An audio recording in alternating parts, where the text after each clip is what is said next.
উধাও পিচ, গর্তে ভরা খোশবাগ বালশি সড়ক। স্কুল পড়ুয়া থেকে রোগী, ঝুঁকি নিয়েই যাতায়াত। সংস্কার হবে কবে? প্রশ্ন তুলে সরব স্থানীয়রা। দীর্ঘদিন সংস্কারের অভাবে বেহাল হয়ে পড়েছে ইন্দাস ব্লকের খোশবাগ থেকে বালশি পর্যন্ত প্রায় 14 কিলোমিটার দীর্ঘ সড়ক। একসময় পাকা রাস্তা হিসেবে পরিচিত এই পথ এখন কার্যত চলাচলের অযোগ্য। পিচের আস্তরণ বহু আগেই উঠে গিয়ে বেরিয়ে পড়েছে এবড়োখেবড়ো পাথরের স্তর। একাধিক জায়গায় তৈরি হয়েছে বড় বড় গর্ত, ফলে প্রতিদিন যাতায়াত করতে গিয়ে দুর্ঘটনার শিকার হচ্ছেন সাধারণ মানুষ। এই সড়কটি ইন্দাস ব্লক সদরকে বিষ্ণুপুর মহকুমা সদরের সঙ্গে যুক্ত করার পাশাপাশি মেরাল, মহেশপুর, বেতুর ও খোশবাগ সহ একাধিক গ্রামের মানুষের যাতায়াতে একমাত্র ভরসা। স্কুল কলেজে যাওয়া পড়ুয়া থেকে শুরু করে রোগী নিয়ে হাসপাতালে যাওয়া, কৃষকদের উৎপাদিত ফসল বাজারজাত করা কিংবা নিত্য প্রয়োজনীয় কাজে প্রতিদিন কয়েক হাজার মানুষ এই রাস্তা ব্যবহার করেন।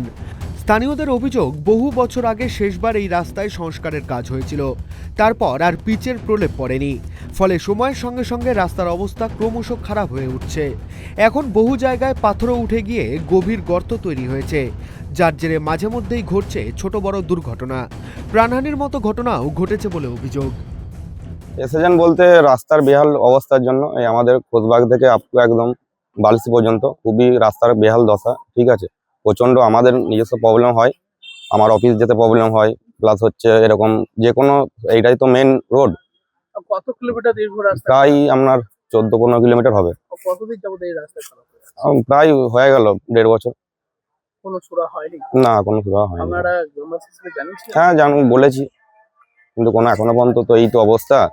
এমনকি পেশেন্ট নিয়ে যেতে অসুবিধা হয়, এমনকি আমিও নিজে নিয়ে যাই পেশেন্ট, ওই পাত্রসার হয়ে ঘুরে নিয়ে যেতে হয়, খুবই প্রবলেম হয়।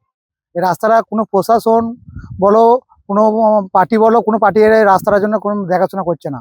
রাস্তাটা মেরামত করতে হবে, তার কোনো চিন্তা ভাবনা নেই। কতটা দুর্ভোগ শিকার হতে হচ্ছে আমাদের? মানে এই রাস্তাটা বাচ্চা ছেলে নিয়ে রাস্তায় যাওয়া যাবে না, মানে বাইকে নিয়ে গেলে সবসময় পড়ে গেলে অ্যাক্সিডেন্ট হয়ে যাবে। দুর্ঘটনা বাড়ছে? হ্যাঁ, প্রতিদিন দুর্ঘটনা হচ্ছে। সেদিনে একটা ধানের গাড়ি পাল্টি খেয়ে গেছে। কি চাইছেন? এই রাস্তাটা মেরামতি চাইছি আমরা। এদিকে ভোটের আগেই বেহাল রাস্তার দশা ঘিরে শুরু হয়েছে রাজনৈতিক চাপানুতর। স্থানীয় বিজেপি বিধায়ক সরাসরি রাস্তায় নেমে রাজ্য সরকারের বিরুদ্ধে তোপ দেগে দ্রুত রাস্তা সংস্কারের দাবি তুলেছেন। তার অভিযোগ, বারবার প্রশাসনের দৃষ্টি আকর্ষণ করা সত্ত্বেও কোনো কার্যকর পদক্ষেপ নেওয়া হয়নি। লোক দেখানো, মেলা খেলাতে ব্যস্ত এরা। বারবার বলা সত্ত্বেও কই রাস্তাঘাট হয়েছে? আপনারাও দেখে আসুন, যে ট্র্যাক্টরটা এখনো পড়ে আছে, দেখে আসুন। আমি একটু আগে যেই রাস্তার কথা বললেন, ইন্দাস স্টেশন থেকে যে একদম চেকপোস্ট অবধি, সেই রাস্তা দেখা যাচ্ছে থেকে এটা উদ্বোধন করেছে পঞ্চায়েত সমিতির সভাপতি। ওই শিলান্যাসই হবে, শিলান্যাস আগে হয়ে যাচ্ছে, রাস্তা কবে হবে তার ঠিক নেই। ওই বছর এদের মনে হচ্ছে 36 মাসে বছর, তৃণমূল সরকারের 36 মাসে বছর, আর 2-2.5 মাস আছে। যা মিথ্যা প্রতিশ্রুতি ধাপ্পা ছাপ্পা দিচ্ছে, দিয়ে নেই, বাস বিজেপি সরকার আসবে, নতুন রাস্তা তৈরি হবে।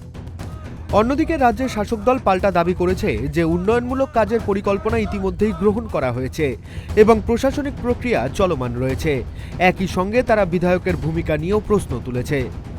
তিনি 5 বছর বিধায়ক আছেন, এখানের বিধায়ক বিজেপির, লোকসভার এমপি বিজেপির, তারা কি করছেন? তারা রাস্তা করেননি কেন?